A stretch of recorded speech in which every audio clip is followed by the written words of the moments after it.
है बसुआ त आई बैठोली बेटा के अपना गोदी में।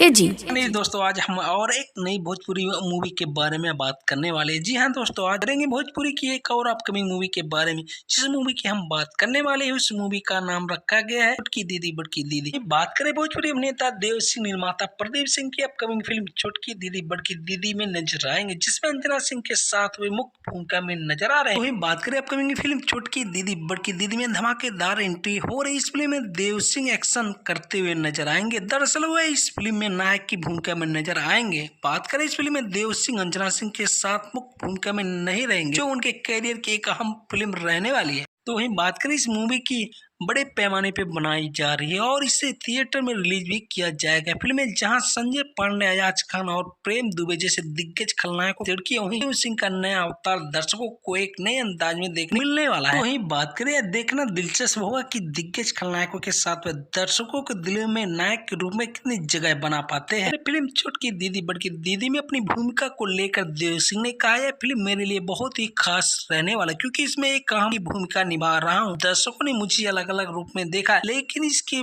फिल्म के जरिए मैं एक नया सफर शुरू कर रहा हूँ। अंजना सिंह के साथ काम करना भी एक शानदार अनुभव और मुझे उम्मीद है इस दर्शक ने इस भूमिका में मुझे बहुत ही पसंद करेंगे। वहीं बात करें देव सिंह के कैरियर में, यह फिल्म एक महत्वपूर्ण कदम है, क्योंकि उन्होंने भोजपुरी सिनेमा में कई तरह के किरदार में अपनी पहचान बनाई है, लेकिन इस फिल्म में उनकी अदाकारी थोड़ी अलग और रोमांचक रहने वाली है। फिल्म इंडस्ट्री में उनकी इस बदलाव को लेकर काफी चर्चाओं की विषय बनी हुई है और उम्मीद है कि जारी के अपने दमदार अभिनय से एक बार फिर दर्शकों का दिल जीतने में कामयाब रहेंगे। इस फिल्म की कहानी और देव सिंह का किरदार दर्शकों को सिनेमा घरों तक खींचने में महत्वपूर्ण भूमिका निभाएगा। तो इस मूवी को देखने के लिए आप कितने एक्साइटेड हैं, कमेंट में जरूर बताएं। वीडियो अच्छी लगी हो तो वीडियो को लाइक, चैनल पर नए हो तो प्लीज सब्सक्राइब करना ना भूलें।